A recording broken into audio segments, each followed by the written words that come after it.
The observation music, deck of the TUS. Prime research station hung in the darkness like a jewel suspended over nothing. Commander Vexith stood before the reinforced viewing port, her scaled hands clasped behind her back, watching the distant blue world rotate slowly. Beneath them, the words still tasted strange in her mind even after 3 months of observation. They're doing it again, her second officer announced from his console. His voice carried the peculiar clicking undertone of his species when agitated. Vexith didn't turn. Doing what again? Running. The humans 47 degrees C on the surface in that region, and they're running for pleasure. Kra's mandibles twitched in what might have been bewilderment or disgust. Subject 7 has been moving continuously for 2 hours and 16 minutes. Now Vexith turned. 2 hours in that heat. Confirmed. Heart rate elevated but stable. No signs of distress. Vexith crossed to the console and studied the biometric data streaming from the micro drones tracking their human subjects. Subject 7, they'd been forbidden from learning the humans' actual names. Per first contact protocols, was indeed running, not fleeing from danger, not pursuing prey, just running, following a paved path that looped meaninglessly through a park. Perhaps it's a religious ritual, Kra suggested. For 2 hours in midday heat. Vexith shook her head. Pull up the comparison data again. The holographic display shimmered to life. Between them, 47 species from the galactic community, their physiological limits mapped in neat columns of data. Every species had similar thresholds. After approximately 12 to 18 minutes of sustained exertion, the body overheated. Muscles seized, organs failed. It was universal biology. The body could sprint briefly, but sustained activity meant death, except these humans kept running. There, Vexith pointed to another data stream. Subject 19, what's she doing? Kra pulled up the feed. Cycling has been for 94 minutes in an enclosed facility, raising the ambient temperature. Deliberately, it appears. They call it a spin class. They pay currency to do this. Vexa felt her neck ridges flatten in confusion. In her 60 years serving the research fleet, she'd cataloged 17 species, awaiting community membership. She understood strain customs. The path sang to their food before consuming it.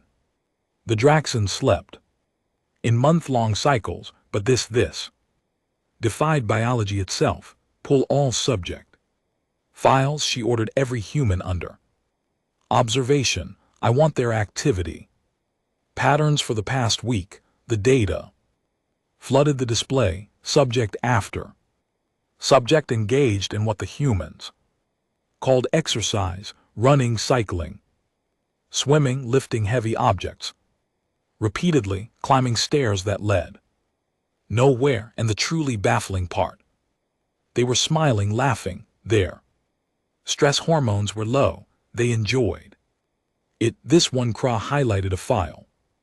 Subject 32, male, age category, elderly. By their standards, 68 solar cycles. This morning he ran 42 km. 42, Vexith couldn't finish the sentence. She'd barely walked 42 km continuously in her entire life. It gets stranger. He's done this 47 times. They call it a marathon. Thousands of humans gather and do it together voluntarily. Vex Hadith sat down heavily in her command chair. 3 months ago, when the council had assigned her to Earth observation, she'd expected another straightforward assessment: check their technology level, catalog their biology, recommend contact protocols, or continued Observation, simple routine, but nothing about humans was routine. Commander Krell's voice had shifted too. Something more serious, the Council. Liaison is requesting our preliminary report. They want to know if we recommend advancing to first contact.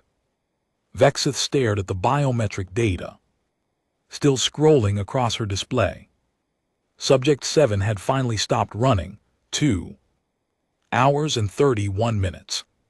The human's body temperature had spiked to levels that would have killed Vexith in minutes, but now, after a brief period of slower movement, the humans called cooling down, Subject 7's vitals were returning to normal, as if nothing extraordinary had happened, as if she'd simply taken a pleasant stroll. Tell them, Vexith paused, choosing her words carefully. Tell them we need more time. Tell them we don't understand what we're looking at yet. Understood, Commander. After Krell left, Vexith remained alone in the observation deck, watching Earth turn. Beneath her, somewhere down there in that heat, humans were running, not from predators, not toward prey, just running because something in their biology not only allowed it but craved it.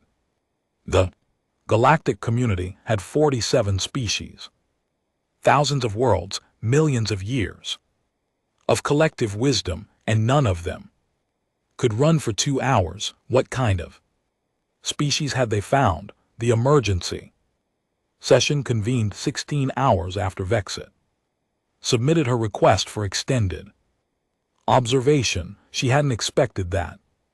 The Council rarely moved quickly on anything, let alone a preliminary species assessment, but here she was, standing in the hollow chamber as 7 counselors materialized around her in shimmering blue projection. Counselor Thne spoke first, his ancient voice carrying the weight of 4 centuries.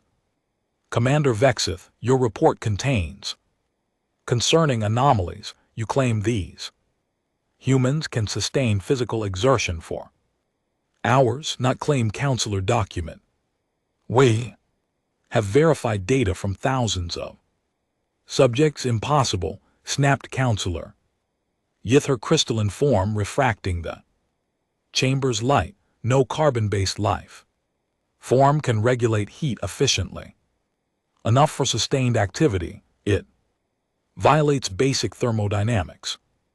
Vexith had anticipated this. She gestured and the hollow display bloomed with imagery. The humans have a unique adaptation. They secrete water through millions of pores across their skin surface. As it evaporates, it cools them. They call it sweating. Silence filled the chamber. Sweating, Counselor Thing repeated slowly. They leak continuously, Counselor, and they replenish by consuming vast quantities of water. A single human can produce up to 4 L of sweat per hour during extreme exertion.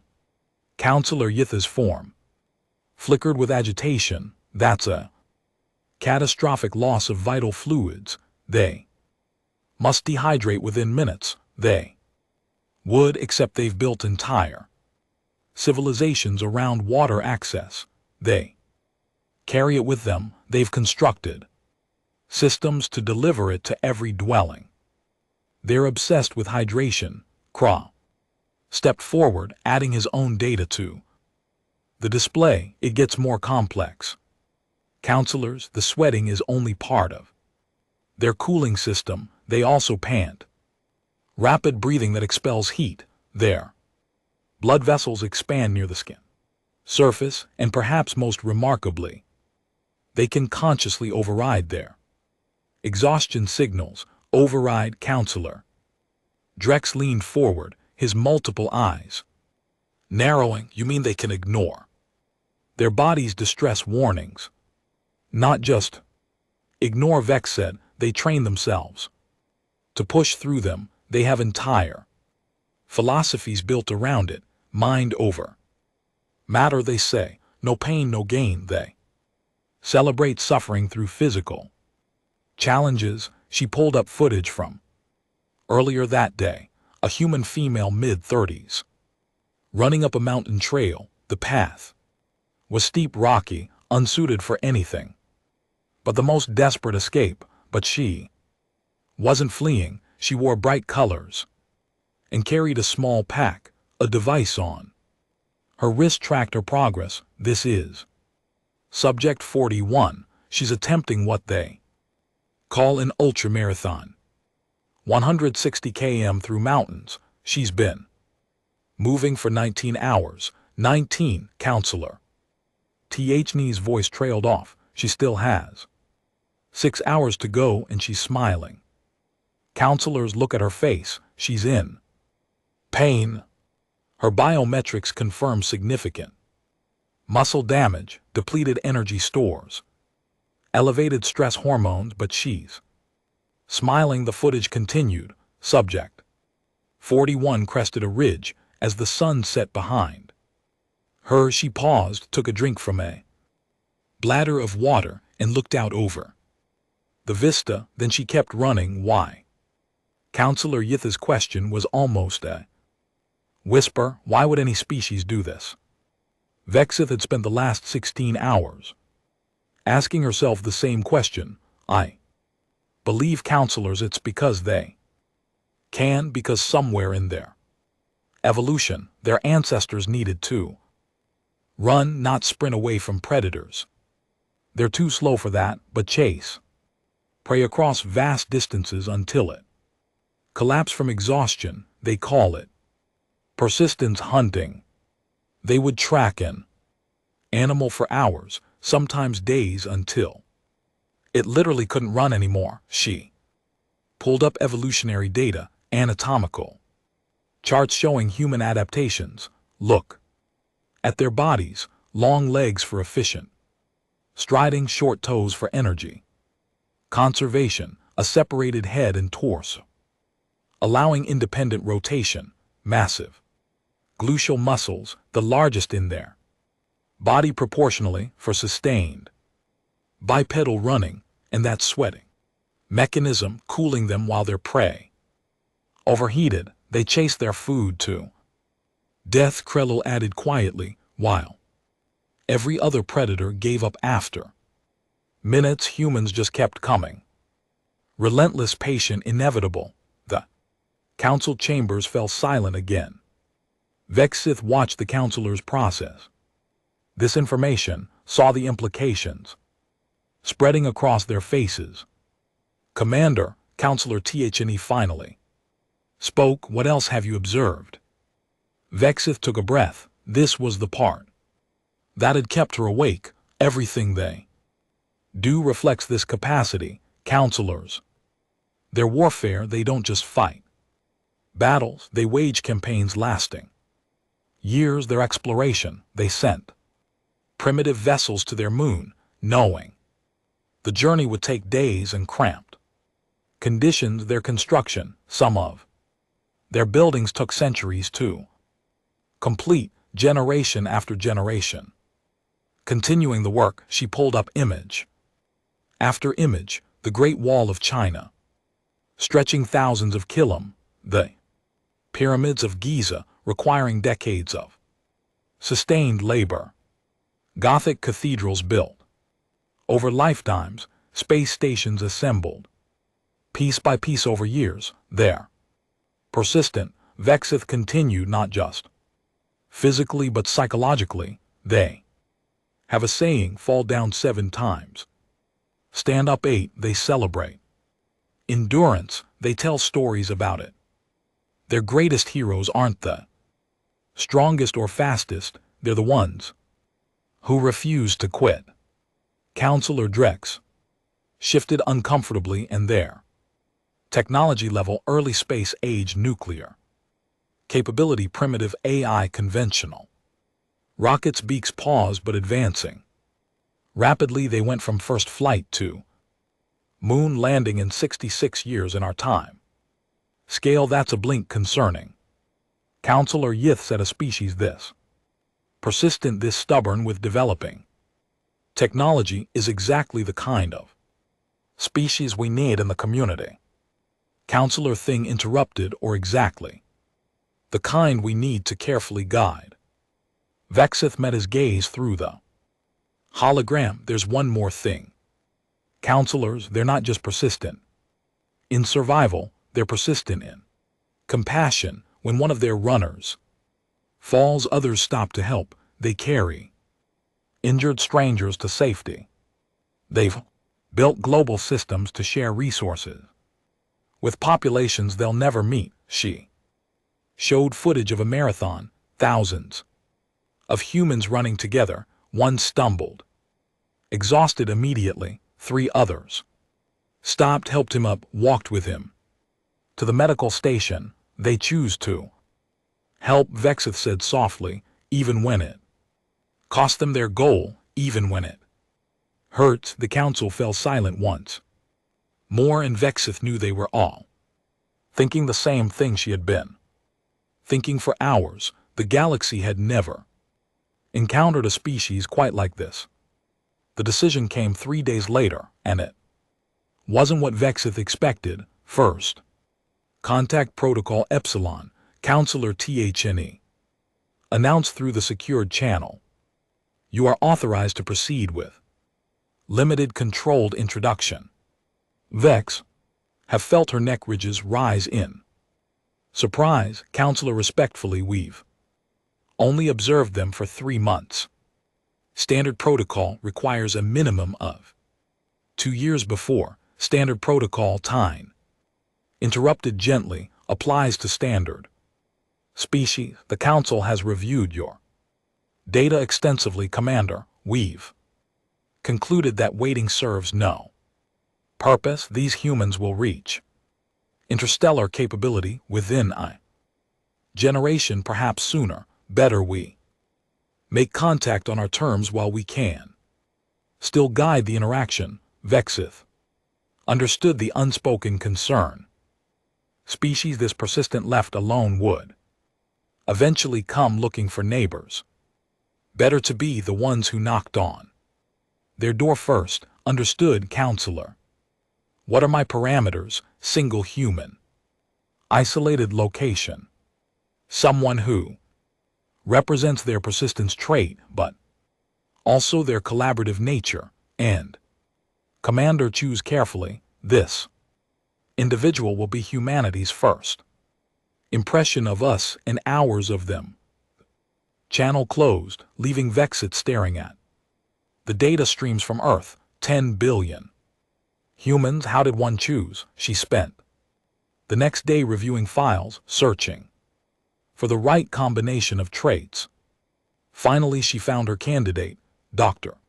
Sarah Chin, age 43, emergency physician, an amateur ultramarathon runner. The medical background suggested intelligence and problem-solving skills.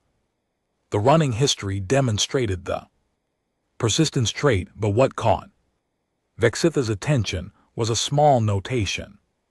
In her file, Dr. Chin volunteered at a refugee clinic on her off days, treating patients regardless of ability to pay.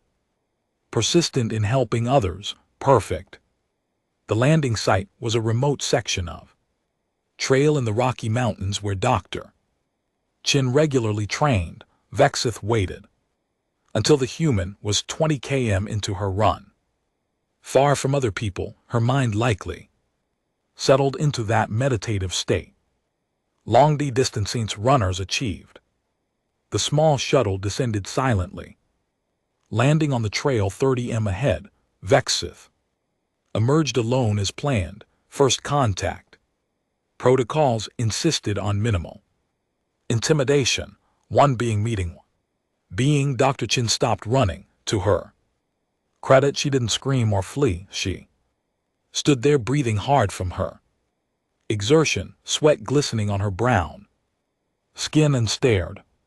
Vexith raised her empty hands, palms forward, in what her research suggested was a universal human gesture of non-aggression. Dr. Sarah Chin, my name is Commander Vexith. I Mean you no harm, I am from elsewhere. I would like to talk if you're willing. The human's chest rose and fell rapidly.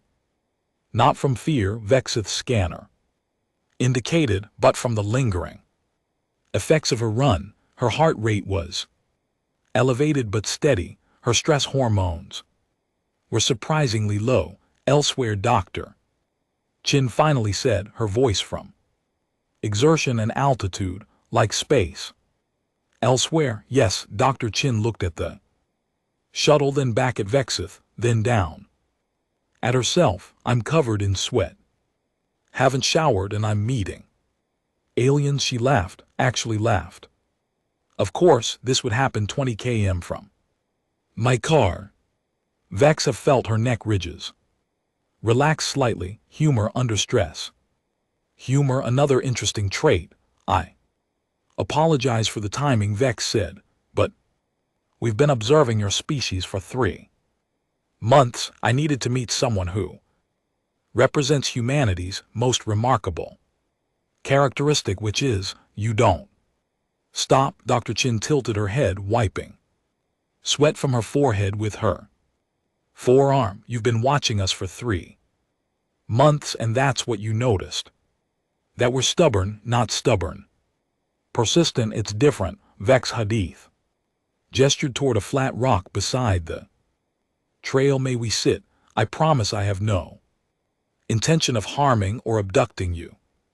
You'll be home by dinner. Dr. Chin considered this for a moment, then shrugged and sat on the rock. Vexith joined her, keeping a respectful distance.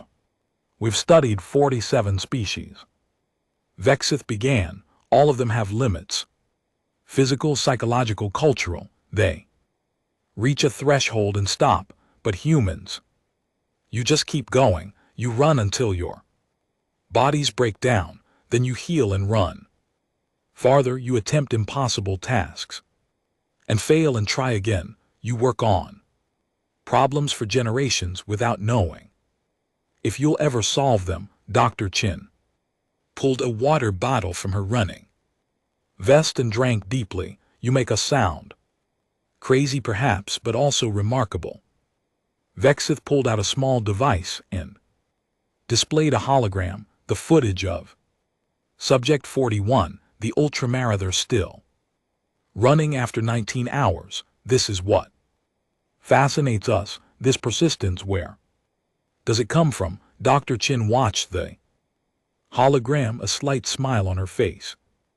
You ever heard of persistence hunting?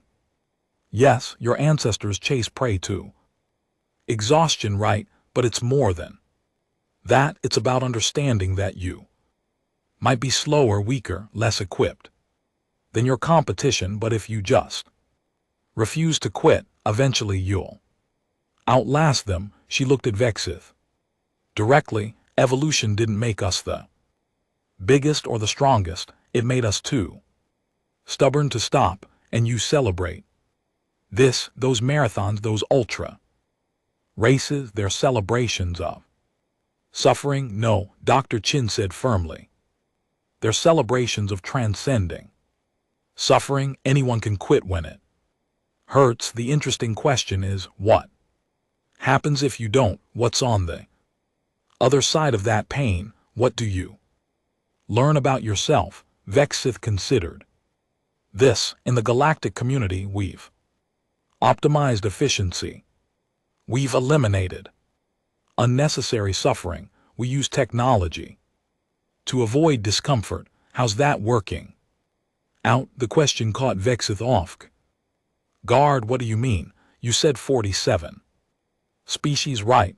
In this community of yours, how many of them are still exploring, still pushing boundaries, still doing hard things just to see if they can? Vexith didn't answer immediately. The truth was uncomfortable. Most species, once they'd achieved interstellar travel and joined the community, settled into comfortable stability. They shared knowledge, traded goods, lived peaceful lives. It had been centuries since any member species had made a truly revolutionary discovery. or attempted something genuinely unprecedented. Not many Vexith admitted quietly. Dr. Chin nodded, taking another drink. That's the thing about comfort. It's nice, but it doesn't drive you anywhere. Pain, challenge, difficulty, that's what makes you grow. That's why we run ultras. That's why we climb mountains. That's why we keep trying to solve impossible problems. Because comfort is the end of the story. And we're not ready for the story to end. A breeze moved through the pines. Surrounding them, somewhere below, a bird called out. Vexith felt something shift in her understanding, not just of humans but of the community itself.